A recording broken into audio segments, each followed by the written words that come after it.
Let's turn to tonight's 9 at 9. The Department of Homeland Security continuing its work on a southern border wall. Endangered turtles seized at an airport in Mexico. And a look at how COVID-19 is impacting communities around the world. Here's tonight's 9 at 9. A new report shows that more than 40% of all coronavirus deaths in England and Wales have been in nursing homes. Now critics are calling out British Prime Minister Boris Johnson for not warning nursing homes soon enough about the dangers posed by the virus.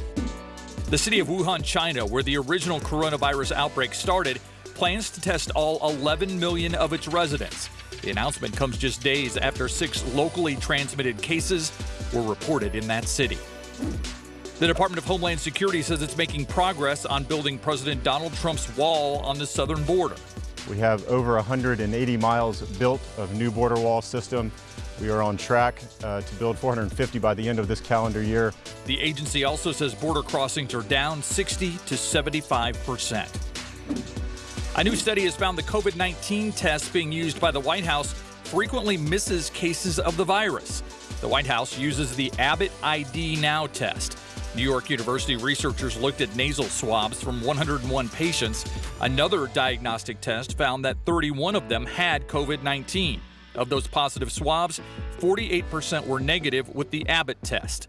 The Food and Drug Administration, which authorized the test in March, is now investigating.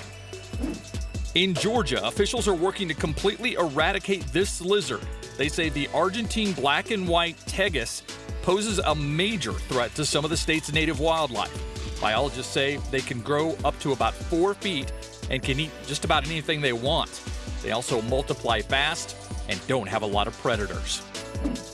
The International Olympic Committee says postponing the Tokyo 2020 Games will probably cost the organization up to $800 million. The 2020 Olympics were slated to start in July of this year, but were postponed until July of 2021 because of the coronavirus pandemic. Tyson Foods says it's cutting prices on some of its meat products, but it's only for the rest of this week. From now until Saturday, the company says it will discount its meats by 20 to 30%. The discount comes as reports show prices at grocery stores across the U.S. are rising. An internal memo by Southwest Airlines tells flight crews not to stop passengers from boarding if they refuse to wear a mask. It says flight attendants should approach the situation with empathy and respect. The airline tells flight attendants to inform customers of the policy and ask them to comply, but not enforce it.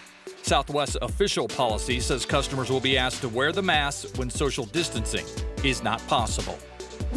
Mexico says it's intercepted a shipment of more than 15,000 turtles that were being sent illegally to China. Authorities discovered the freshwater turtles at the international airport in Mexico City. Many of those turtles are members of threatened or endangered species. 260 had died. The rest were transported to a conservation and research center outside of Mexico City. To read more about these stories, head to ksat.com.